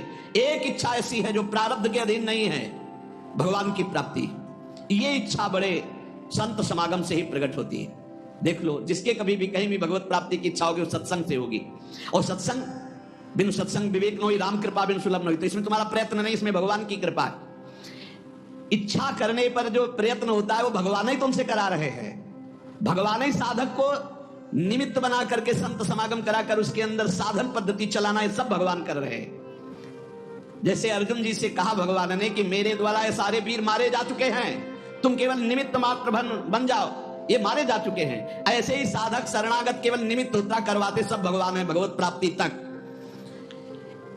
भगवत प्राप्ति की इच्छा जिस समय भक्त के हृदय में आती है उस समय जो साधन चलता है वो भगवान की कृपा से, भगवत प्राप्ति होती है वो भगवान की कृपा से। इसलिए साधक में कभी अहंकार नहीं आता जो कृपा पात्र होता है। जैसे भगवान ने कृपा की, गुरु की शरण करवाई, तो भगवान कह रहे तद्विद्य प्रणिपातेन परिप्रश्नेन सेवया उपदेक्षन्ति ते ज्ञानम ज्ञानिनस् तत्त्वदर्शिना। अपने गुरुदेव के समीप जाओ, साष्टांग दंडवत करो, भली भांति सेवा करो, सेवक की भांति होकर निष्कपट भाव से फिर प्रश्न करो, तब वो तुम्हें जो ज्ञान देंगे तुम्हारे हृदय में वो तत्व ज्ञान प्रकाशित हो जाएगा। श्रुति भगवती कहती है उत्तिष्ठ जागृत प्राप्य वरान निबोधत क्षुरस्य धारा निशिता दुरत्यया दुर्गम पथस्तत् कवयो वदंती। श्रुति वेद कहते हैं उठो ऐ जीव, जागो और महान पुरुषों की खोज करो, और महापुरुषों के समीप जाकर उनके चरणों की वंदना सेवा करके उनसे ज्ञान प्राप्त करो। ये मार्ग छुरे की धारा के समान है, गिरते हुए देर नहीं लगती, केवल उनकी आज्ञा पर चलना नहीं गिर जाओगे। छुरे की धारा बहुत पतला मार्ग, छुरस्य धारा निशिता दुरत्यया दुर्गम पथस्तत् कवयो वदंती। ये छुरे की धार के समान ये ज्ञान का मार्ग भगवत मार्ग है। जैसा ज्ञानी गुरुदेव कह रहे हैं ठीक वैसे मार्ग पे चलोगे, कभी गिरोगे नहीं। भगवत प्राप्ति में अपना पुरुषार्थ मांगने के कारण अहंकार रूपी दोष आ जाता है, और अहंकार दोष उत्पन्न होने के कारण कभी भी भगवत प्राप्ति नहीं होती। वो भीषण संकटों में फंसता चला जाता है, काम क्रोध लोभ मोह मद मत्सर अहंकार। जो साधक भगवत प्राप्ति के मार्ग में अपना बल रखता है भ्रष्ट हो जाएगा। अहंकार के नाश के लिए फिर भगवान विपत्ति संकट बड़ी बड़ी अपमानजनक वृत्तियां भेजते हैं उसके सामने। अब देख, ये भगवान की विशेष कृपा साधक के ऊपर होती है कि जब वो गर्व करता है तो भगवान उसके सामने विपत्ति संकट और अपमान भेजते हैं। केनोपनिषद में एक कथा आती है कि देवराजेंद्र दैत्यों से विजय प्राप्त करके बड़ा उत्साह नाच गाना मना रहे थे और सब गरज रहे थे देवता। भगवान ने देखा कि मेरे बल से बलवान होकर के ये विजय प्राप्त किए और अहंकार स्वयं कर रहे। केनोपनिषद में है ये कथा। तो भगवान एक विशाल यक्ष के रूप में प्रकट होते, ऐसे सभा में नृत्यगान हो रहा था दूर से, इतना विशाल आकर्षणकारी रूप। देवराजेंद्र ने कहा कौन सभा में जाके परिचय लाएगा, ये कौन बहुत दूर बलवान खड़ा है। भगवान अग्निदेव सामने गए, और कहा मैं परिचय लेके आता हूं। सामने गए, कहा तुम यक्ष कौन हो? ऐसा यक्ष तो हमने कभी नहीं देखा। तो उनका पहले परिचय बताओ, तो तुम परिचय जानने आए हो हमारा, तुम कौन हो? तो उनका मेरा परिचय तुम जानते ही होगे, मुझे अग्नि देवता कहते हैं, मैं अपार बलशाली हूं। अच्छा, क्या कर सकते हो तुम? पूरे त्रिभुवन को सूखे उपले की तरह भस्म कर सकता हूं। अच्छा, ऐसा? एक तिनका डाला और कहा भस्म करके दिखाओ। पूरी ताकत लगा दी, दाहिका शक्ति भगवान ने खींच ली तो अग्निदेव जला ही नहीं पाए। सर नीचा किया और चले गए। देवराज इंद्र ने पूछा कौन? बोले असमर्थ हूं मैं उनके परिचय को जानने का। भगवान वायुदेव, उन्होंने कहा भगवान मैं अभी गए, कौन हो तुम? भगवान यक्ष स्वरूप में थे। उन्होंने कहा तुम कौन हो जो परिचय जानने आए हो? बहुत बलवान लगते हो। बोले हाँ, मैं महाबल हूं, समस्त प्राणियों का पोषण करता हूं, अनंत ब्रह्मांडों को तिनके की तरह उड़ा सकता हूं। अच्छा, ये तिनका है, इसको उड़ा दो। पूरी ताकत लगा दी, वायु देवता तिनका भी नहीं उड़ा पाए। देवराज इंद्र के पास गए, बोले असमर्थ हूं मैं, किसी भी देवता की कोई सामर्थ्य नहीं। जब देवराज उठे तो अंतर ध्यान हो गए यक्ष भगवान, और वहां भगवती अम्बा त्रिपुर सुंदरी प्रकट हुई, ज्ञान समुद्र। और उन्होंने कहा तुम्हारा इतना गर्व बड़ा हुआ कि तुम संभाषण भी नहीं कर सकते थे। वो साक्षात श्री भगवान थे, समझ पाए तुम्हारे देवताओं में और तुम में कोई सामर्थ्य नहीं, भगवान की सामर्थ्य थे, तुम सामर्थ्यवान होकर विजय प्राप्त की हो, इसलिए गर्व मत करो, तुम में कोई सामर्थ्य नहीं है। ऐसा अंबा जी ने उपदेश किया। इसलिए साधक में जो परमार्थ की सामर्थ्य आती है वो भगवत प्रदत्त आती है। वो जो प्रयत्न आता है साधना में वो भगवान की कृपा से आता है। अगर अहंकार कर ले तो विघ्न पड़ जाएगा साधना में। और जब भगवान देखते हैं कि साधक को अहंकार हुआ तो उसकी पिटाई करवाते हैं। काम क्रोध लोभ मोह मद मत्सर को छूट दे दे, देख फिर वो पुकारता है हाथ त्राहिमाम प्रभु बचाओ, तो फिर भगवान आकर के उसे बचा लेते हैं। और जब उसको ये पता चल जाता मैं असमर्थ हूं, तब सुंदर साधना दे देते हैं और चढ़ाई में चढ़ जाता है। इसलिए भगवान की शरण में रह करके भगवत बल से साधना भगवत प्राप्ति की हो रही, किंचन मात्र कोई साधक अभिमान न करे। भगवत कृपा से ही संत संग मिला, भगवत कृपा से साधना का मार्ग मिला, भगवत कृपा से साधना हो रही, भगवत कृपा से भगवत प्राप्ति हो जाएगी। आप थोड़ा भी अहंकार करके इधर उधर विचलित ना हो। भगवान का एक व्रत है, सकृदेव प्रपन्नाय तवास्मीति च याचते अभयम सर्वभूतेभ्यो ददामि तद व्रतम मम। एक बार जो मेरी शरण में आकर कह देता है हे नाथ मैं आपका हूं, मैं उसे स्वीकार कर लेता हूं और समस्त भूतों से अभय कर देता हूं। ये मेरा व्रत है, ये मेरा प्रण है। फिर ये मनुष्य भगवान की शरण में आकर अपना कल्याण क्यों नहीं चाहता जब भगवान ऐसा कह रहे हैं? दया सागर भगवान जीवों पर इतनी अपार दया किए हुए हैं कि कोई उसकी सीमा नहीं है। तो क्या दया किए, क्या दे देते हैं? घंटों के ऑक्सीजन का पैसा लगाओ। देखो जब अस्पताल में ऑक्सीजन लगता है ना, फिर घंटों का पैसा लगता है। यहां पूरा जीवन हो जा रहा है ऑक्सीजन लेते, कितनी फीस दे रहे हो भगवान को? आकाश वायु जल पृथ्वी, कितनी भगवान की अहेतुकी कृपा हम पर, दया ही दया है। भगवान ने तो सब कुछ किया, तुम्हें बना दिया, तुम्हारे शरीर को बनाया, सब तुम भगवान के लिए क्या कर रहे हो? भगवान असीम कृपा सब पर किए हैं। दया सागर का यदि हम ये कहें कि भगवान बड़े कृपालु बड़े दया सागर हैं, तो हम आपको सही कह रहे हैं। उनकी महिमा के आगे निंदा करने के जैसे समान है, क्योंकि सागर की तो सीमा है, भगवान की दया की तो असीम है, असीम कृपा है। भगवान की दया की कोई सीमा नहीं। अच्छे अच्छे बड़े बड़े महाभागवत हुए, कोई भगवान की सीमा को नहीं पार पा पाया। आप कल्पना नहीं कर सकते भगवान की दया से क्या हो सकता है। कोई ऐसा उदाहरण नहीं है कि भगवान की हम दया को समझा सके। बस इतना उदाहरण देते हैं कि जैसे मां है, असंख्य जीव हैं और सब मां से ही पैदा हुए हैं अपनी अपनी। अगर असंख्य माताओं का प्यार मिलाया जाए तो जो अपने पुत्र के दया स्नेह में मां बावरी बनी रहती है एक वात्सल्य से, ऐसी अनंत माताओं का वात्सल्य जोड़ा जाए तो हमारे वात्सल्य समुद्र भगवान के एक बूंद के बराबर भी नहीं। ऐसे कृपा समुद्र भगवान है। ऐसी हालत में हम भगवान की दया की बात कैसे तुम्हें बतावें? मां अपने बच्चे के लिए जो कुछ करती है उसमें बहुत प्यार होता है, उसमें दुलार भरा होता है। आप इतना समझ लो, बच्चा शरारती है और दोष के कार्य करता है तो माता ही जो बहुत दूध पिला करके पुष्ट किया है वो थप्पड़ भी जमाती है, वो डांट भी लगाती है। ऐसा ही कुछ भगवान भी करते हैं। जब तुम मनमानी आचरण करते हो, धर्म विरुद्ध आचरण करते हो, तो वही दया समुद्र भगवान दया करके फिर विपरीत परिस्थितियां देते हैं। वो रोता है, लेकिन देखो एक बात यहां ध्यान रखना है, जब बच्चे को मां मारती तो बच्चा दूसरी तरफ नहीं भागता, मां की तरफ ही भागता है। ये खास बात है। मां मार रही तो भी वो गोदी में उसी की चढ़ना चाहेगा, यही खास बात है।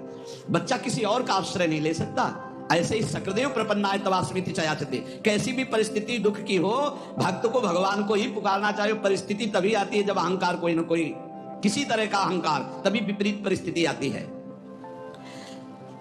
अगर कोई तुझसे कहे कि देखा ना मामा कहता था, पीटा ना तेरी माँ ने, अब तू कहां जाएगा? तो मामा ही कहेगा, मां की तरफ ही भागेगा। ऐसे ही हमें हरि हरि पुकारना है, हरि की तरफ ही चलना चाहिए, जितनी विपत्ति आ जाए। इस बात पर बहुत ध्यान देना चाहिए। और जब वो माँ पीट लेती है और बच्चा दौड़कर माँ की तरफ जाता है तो हृदय से लगाती है, आंसू पोंछती है, कहती बहुत आज पीटा ना, देखो तू क्यों उपद्रव करता, मैं नहीं चाहती तुझे पीटना पर तू उपद्रव करता, मुझे पीटना पड़ता। ऐसे हरि फिर दुलार करते हैं, ऐसे हरि आंसू पोंछते हैं किसी न किसी रूप में आकर के। भगवान स्वयं साधक को अध्यात्म की ऊंचाई पर चढ़ाने के लिए छोड़ देते हैं। चलो, जैसे अपने छोटे से बच्चे को जब माँ चलना सिखाती है, पहले पकड़ के फिर छोड़ देती है, चलो, वो लड़खड़ाता है तो पकड़ लेती है, पर वो चढ़ाती है। बच्चे को चलना भी वही सिखाती है और मालिश भी वही तेल की करती है, पैरों को पुष्ट भी वही करती है। पूरा का पूरा कार्य भगवान कर रहे हैं, पकड़ के सत्संग में लाना, सिखाना, चलाना, अध्यात्म की ऊंचाई तक सब कुछ भगवान कर रहे हैं। जैसे वो माँ बच्चे को ऐसे चलाती है, ऐसे श्री भगवान चला रहे हैं। माँ का प्यार बच्चा भूल सकता है, लेकिन माँ का प्यार सदैव बच्चे के प्रति बढ़ता जाता है।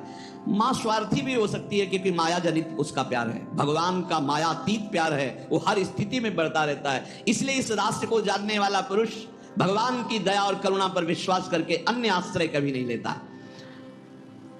एक वचन आता है कि राम सिंधु घन सज्जन धीरा, चंदन तरु हरि संत समीरा, मोरे मन प्रभु विश्वासा, राम ते अधिक राम कर दासा।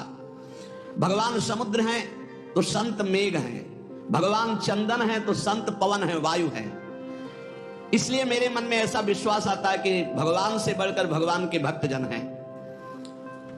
समुद्र जल से परिपूर्ण है, परंतु वो जल किसी काम में नहीं आता, ना कोई उसे पीता है, ना वो खेती सींचने के काम में आता है। लेकिन जब बादल बन करके बरसता है तो मोर, पपीहा, खेती, पूरे जगत को आनंद की लहर बरसाता है। इसी प्रकार परमात्मा सच्चिदानंद घन समुद्र है, लेकिन संत जन बादल बन करके उसी समुद्र से, उसी आनंद से आनंद लेकर बरसाते हैं। तभी सबके हृदय में क्षमता, शांति, प्रेम, जितेंद्रियता, बुद्धिमत्ता ये सब बढ़ने लगती है।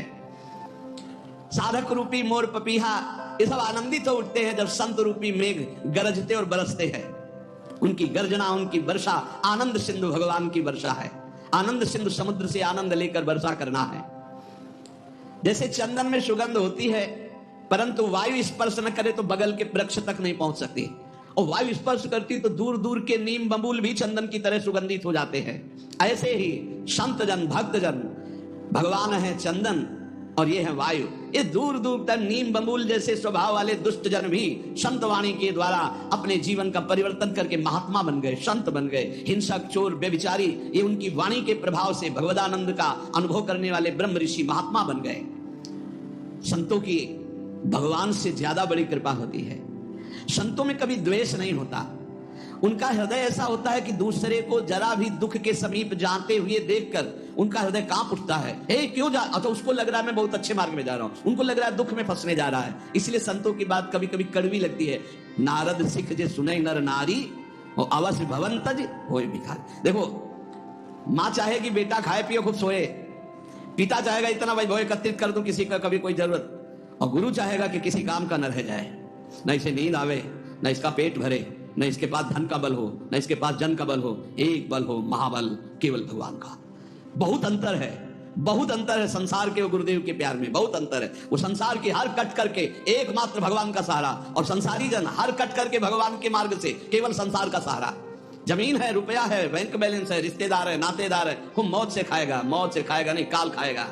काल जैसी तरिवंश प्रपंच बंच सवे काल ब्याल को खायो, या जे जान श्याम श्यामापद कमल संग शिरनायो। भगवान की दया में साधक में कायरता नहीं आ जाती, ध्यान रखना। अब सब भगवान की दया से हो जाएगा ऐसा नहीं, वो कायर नहीं होता, वो बहुत ही कार्य प्रवीण होता है। जो गुरुजनों ने सेवा, जो भजन, जो उसमें लगा है, पर भरोसा भगवान की कृपा का है कि भगवान की कृपा से नाम जप हो रहा है, भगवान की कृपा से वृंदावन वास हो रहा है, भगवत कृपा से संत समागम, भगवत कृपा से हमसे साधन भजन बन रहा है। कितनी भी बुराई क्यों न हो संत महापुरुष की, वो उसका कल्याण ही चाहेंगे। ये संतों का, कितनी भी बुराई क्यों न कर लो, तुम ही कर लो, वो कभी बदला लेने की इच्छा नहीं कर सकते। आप उनका अपमान भी कर दो, तुम्हारा हित ही करेंगे।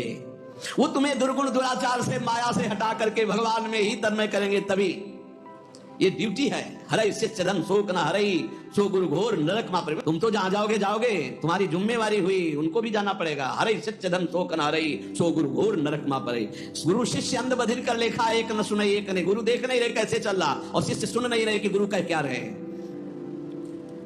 भगवान और भगवान की संत करुणा के भंडार है। हम संसार में गोते खा रहे हैं, वो अपने दर्शन से, स्पर्श से, चिंतन से, उपदेश से सबको माया प्रपंच से हटा हटाकर श्री भगवान में लगाते हैं। लोगों को पवित्र करने वाले जहां प्रकट होते हैं संतजन, वो भूमि पावन होती है, वो कुल पावन होता है, वो देश पावन होता है। जिसका चित्त अपार संवित सुख सागर परब्रह्म में लगा है, वो जहां बैठता है वहां पावनता का प्रचार प्रसार होता है। युधिष्ठिर जी महाराज विदुर जी से कहते हैं कि भगवद्विधा भागवतास तीर्थ भूता स्वयं विभु, तीर्थी कुर्वन्ति तीर्थानि स्वान्तास्तेन गदाभृत। हे स्वामी, हे विदुर जी, आप सरीखे भगवत भक्त महात्मा जो निरंतर भगवान के चिंतन में डूबे हैं, तीर्थ रूप होते हैं। पापियों के द्वारा स्पर्श करने से तीर्थ भी मलिन हो जाते हैं, और आप जैसे भगवत स्मरण करने वाले महात्मा जब तीर्थों में अवगाहन करते हैं तो तीर्थ निष्पाप हो जाते हैं। तीर्थी कुर्वन्ति तीर्थानि स्वान्तास्तेन गदाभृता। तो ऐसे संतों का, ऐसे दयालु भगवत भक्तों का संग मिल जाए तो उनको गाली भी दे, उनका अहित भी करे, तो भी वो उसका कल्याण करके ही छोड़ेंगे। जैसे किसी का ऑपरेशन करना हो, अब हाथ पैर बांध दिए जाओ, खूब गाली दे तो डॉक्टर उससे थोड़ी परेशान होता है, अब वो तो चीरा लगा के छोड़ेगा, तुम चाहे गाली दो चाहे जितना चील को। ऐसे ही ममता मोह आसक्ति के फोड़ा है, इनका ऑपरेशन होना है। बहुत चीख मचती है, बहुत चीख मचती है। कितने तो मैं बंधन तोड़ा करके ऑपरेशन थिएटर से भाग जाते हैं, और अगर चैन से आप उनकी आज्ञा का पालन करो तो फोड़ा बैठ भी जाएगा, ऑपरेशन की जरूरत नहीं पड़ेगी। बड़े कृपालु है। लेकिन अगर आप उनकी आज्ञा का पालन नहीं करोगे, फोड़ा बढ़ जाएगा, फिर ऑपरेशन होगा। ये दुष्ट स्वभाव वाले जो लोग होते हैं, ये कुल्हाड़ी की तरह होते हैं, और जो संतजन होते हैं चंदन की तरह। तो कुल्हाड़ी काटती है तो कुल्हाड़ी को भी सुंदर वो सुगंध देते हैं। चंदन में जब कुल्हाड़ी, तो उसको भी शीतलता और सुगंध देते हैं। लेकिन वो चंदन कटने के बाद भी देवताओं के सिर पर चढ़ता है, और कुल्हाड़ को आग में रख के उसका मुंह धन से कुचला जाता है। अगर दुष्ट लोग दुष्टता करते तो संत जन अपना स्वभाव उन्हें प्रदान करते। तुम्हारा मंगल हो, तुम्हारे ऊपर भगवान की कृपा बरसे, तुम्हारी बुद्धि शुद्ध हो। संत सुरसरी के समान, गंगा जी के सुरतरु काम कल्प वृक्ष के समान हैं। अगर हम संतों का सेवन करें तो हमारी असत वासनाएं नष्ट होकर भगवान की प्राप्ति निश्चित करा दे। श्रद्धा प्रेम करने वालों का कल्याण होते देखा है, तो मुझे आपकी इस बात पर विश्वास नहीं हो रहा है कि संत समान भाव के होते हैं। जो संतों पर श्रद्धा और विश्वास करता है उसी का कल्याण होता है, और आप कहते हैं संत समान भाव से सबका कल्याण करते हैं। मुझे इस बात पर दोष दिखाई दे रहा है। प्रश्न करता तो यहां उत्तर दे रहे हैं कि श्रद्धा और प्रेम की कमी के कारण यद्यपि संतों की सब पर बराबर कृपा होती है, पर जिसके श्रद्धा और विश्वास की कमी होती है तो वो दोष ही देख पाता है, संतों पर गुण दर्शन नहीं कर पाता। जैसे सूर्य बिना किसी पक्षपात के सबको समान प्रकाश देते हैं, पर दर्पण में प्रतिबिंब पड़ता है और सूर्यकांत शीशा में भी सूर्य का प्रकाश पड़ता है, तो दोनों में अंतर है। दर्पण में केवल एक चमक भर आएगी और सूर्यकांता शीशा में आग पैदा हो जाएगी। उसके ऊपर आप कागज कुछ रखो, आग पैदा कर देगा। ऐसे ही कोई इसमें सूर्य का दोष नहीं कि उस दर्पण में कम प्रकाश दे रहे हैं, उसमें ज्यादा दे रहे हैं। इसी प्रकार संत बराबर कृपा करते हैं, पर श्रद्धा और विश्वास जिसमें संतों के प्रति है वहां ज्यादा कृपा प्रकाशित हो जाती है, और जो कम श्रद्धा वाले होते हैं उनको कम लाभ मिलता है, और जो बिल्कुल श्रद्धा नहीं है तो उनको लाभ ही नहीं मिल पाता है। संतों के पास उनको फिर जब श्रद्धा ही नहीं तो लाभ नहीं मिल पाता। जैसे दर्पण का उदाहरण दिया, शीशा का, एक शीशा केवल थोड़ा तेज पलट कर दूसरे के तेज पड़ेगा, और एक शीशा पलट कर आग पैदा कर देगा, सूर्यकांत शीशा। सूर्य सबको स्वाभाविक प्रकाश देता है, पर उल्लू बिल्कुल प्रकाश का लाभ नहीं ले पाता है। तीन बातें कही, जैसे दर्पण और सूर्यकांत शीशा और ऐसे समान भूमि, वो पलट कर समान भूमि थोड़ी प्रकाश दे सकती है। ऐसे ये वो उल्लू प्रकृति के जो दुष्ट स्वभाव के लोग होते हैं, ये संत रूपी सूर्य का लाभ नहीं ले पाते। श्रद्धा और विश्वास जितना प्रबल है कि गुरु साक्षात परब्रह्म, काम हो गया, हम तो हर समय परब्रह्म को देख रहे हैं, परब्रह्म का भाषण सुन रहे हैं, परब्रह्म के समीप है, परब्रह्म की कृपा दृष्टि, मेरे कल्याण में क्या फर्क, उसके कल्याण में कोई फर्क नहीं। ये वैसे साधु तो नहीं है जिससे कल्याण हो जाता है, बिल्कुल वैसे अनुभव होगा। ये यथा माम प्रपद्यन्ते तास तथैव भजाम्यहम्। उल्लू के लिए चाहे जितना सूर्य प्रकाश हो उसको कुछ नहीं सुख मिलना, उसको अंधकार में सुख मिलता है। ऐसे ही चंद्रमा सर्वत्र बिखरी हुई चांदनी को सुख प्रदान करने के लिए, लेकिन चोर को बुरा लगता है चांदनी, इसमें चंद्रमा का दोष क्या है? ऐसे ही संत महापुरुष परोपकार के लिए, पर जो नीच प्रकृति वाले, चोर प्रकृति वाले, उल्लू प्रकृति वाले हैं, वो संतों से द्वेष करते हैं, उनको गाली देते हैं, उनकी निंदा करते हैं, और इसका फल होता है कि वो दुर्गति को प्राप्त होते हैं। यदि कहा जाए ऐसे दयालु पुरुष प्रत्यक्ष जो भगवत प्राप्त महात्मा है, तो उनकी बुद्धि क्यों शुद्ध नहीं हो गई? दुष्ट है तो उनकी बुद्धि क्यों शुद्ध नहीं हो गई? इसका उत्तर है कि संतों का गुण, प्रभाव और तत्व बिना श्रद्धा के नहीं आप लाभ ले सकते। श्रद्धावान लभते ज्ञानम।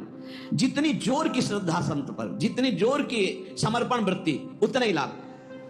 जब श्रद्धा होती है ना, तो हम अपनी तरफ जब देखते तो लगता है आह निहाल हो गए, आज हमको देखा, आज हमारी तरफ मुस्कुराए, आज हमसे बात किया, अरे आज तो हमारे ऊपर सर पे हाथ रख दिया, अरे हम तो निहाल हो गए। श्रद्धा विश्वास नहीं है तो दुर्योधन को कोई फर्क नहीं पड़ रहा, भगवान भी बात कर रहे हैं। कभी कभी संतों के कुछ आचरण ऐसे होते हैं जिनको हम ना जानने के कारण दोष दर्शन कर लेते हैं। एक कुत्ता एक माट रखा था, उसमें कुछ खाने का था, चीनी आदि, तो ऐसे मुंह डाला। अब मुंह तो चला गया, लेकिन जब ऐसे किया तो निकला नहीं, तो भरभरा करके उसने ऐसे दीवार में ठोका, तो आधा तो टूट गया, आधा ऐसे ऊपर का हिस्सा। अब एक संत ने देखा, रहे तो कुत्ता बहुत परेशान है, लाठी उठा के, अब वो कुत्ता भागा कि इससे तो मटकी से तो बच सकते, लेकिन लाठी से नहीं बच सकते। संत पीछा के कुत्ता भागता जा रहा है, आखिरकार संत दौड़कर लाठी का प्रहार किया। कहां? उसके गले में पड़े हुए मटकी के शेष भाग। अब वो टूटा। बाद में कुत्ते को समझ में आया मुझे नहीं मार रहे थे, ये तो हमारे बंधन को काट रहे थे, जो गले में बंधन उस माट का हो गया। कुछ ऐसा ही संतों के प्रति भी होता है। देखते हैं कि इसके गले की फांसी बनने जा रहा है, अब वो डांट रहे हैं, वो दौड़ करके उसको संभालने की कोशिश कर रहे हैं, उसको बुरा लगता है। वो कुत्ता समझ रहा था कि मटकी से तो बच गए, क्योंकि फूट गई, सांस लेंगे, गले में पड़ी तो पड़ी रहे, लेकिन ये तो लाठी से खोपड़ी फोड़ देगा। लेकिन वो खोपड़ी फोड़ने के नहीं, मटकी का जो शेष भाग है उसे फोड़ने के लिए दौड़। ऐसे ही हम देख नहीं पाते हैं कि संत हमारी किस बात पर प्रहार कर रहे हैं, और अगर हम उनकी हर बात में वचनम करिष्येतो में निकल गए। संत महापुरुषों की दया, भगवान की दया समतापूर्ण होती है। संत उसे ही कहते हैं जो विद्या विनय संपन्ने, ब्राह्मणे गव्यस्तनि सुनीच सुपाके च पंडिता समदर्शिना। लोग बर्ताव से समता चाहते हैं संत से, तो कह रहे हैं कि बर्ताव में नहीं हो सकता। संत वो है जो विद्या विनय युक्त, ब्राह्मण में, गौ में, हाथी में, कुत्ते में, चांडाल में समभाव देखता है, बर्ताव नहीं सम। बहुत समझना नहीं तो ये लगेगा कि समदर्शी संत नहीं है। लोग कहते हैं कि संत तो सब में समान व्यवहार करते, समान व्यवहार हो ही नहीं सकता, समान दर्शन कह रहे हैं। विद्या विनय संपन्ने, ब्राह्मणे गव्यस्तनि, गाय में और कुत्ता में समान भाव रखना है, व्यवहार का नहीं, दर्शन केवल कि कुत्ते में भी भगवान है और गाय में भी भगवान है। व्यवहार अलग होगा, खाद्य व्यवहार, स्वरूप, आकृति, गुण, व्यवहार इनको देख के किया जाता है। समता सब में भगवान की है, सब में एक आत्मस्वरूप श्री भगवान है, संत जन ये देखते हैं। अब जैसे हमारा देह समान रूप से हमें प्यारा है, ठीक है, बोले व्यवहार समान होना चाहिए, बिल्कुल समान, यहां लगेगा तो दर्द होगा, यहां लगेगा तो दर्द होगा, ये केवल दर्शन समानता का। व्यवहार में यहां भी भेद हो जाएगा, और अगर भेद का अगर सही व्यवहार ना हो तो मूर्ख का आ जाएगा। नहीं, अब यहां छुआ कोई मतलब नहीं, फिर ग्रंथ छू रहे हो, नीचे के अंगों को छूने के बाद रज लगा के हाथ धोना होता है। क्यों व्यवहार में भेद किया? क्योंकि तुम्हारा ही तो शरीर है। बोले इतना तो होगा, व्यवहार में तो भेद होगा, व्यवहार में भेद होगा, दर्शन में भेद नहीं होगा, हमारा ही शरीर है। व्यवहार में भेद स्वाभाविक होता है। आंखों का काम है देखना, कानों का काम है सुनना, इंद्रियां देखो भेद में व्यवहार कर रही हैं, इंद्रियों के द्वारा जो व्यवहार होता है वो भेद में हो रहा है। समता दृष्टि की है आंतरिक, कि सब में एक भगवान है। जैसे शास्त्रीय विषमता सिद्ध पुरुषों में भी पाई जाती है, परमार्थ के पथिक को ये विषमता धारण करनी पड़ेगी। व्यवहार में विषमता और दृष्टि में क्षमता। कैसे? बोले माता, बहन, पत्नी, तीनों स्त्री शरीर है, पर व्यवहार तीनों से बिल्कुल अलग अलग होना है। व्यवहार में क्षमता और दर्शन में तीनों शरीरों में एक ही परमात्मा विराजमान है। हम कुत्ते को रोटी देते हैं और गाय का हरी हरी घास से पूजन करते हैं। अब हम सोचे कि कुत्ते को हरी हरी घास खवा करके पुष्ट कर दे, होगा क्या? व्यवहार में भी क्षमता है।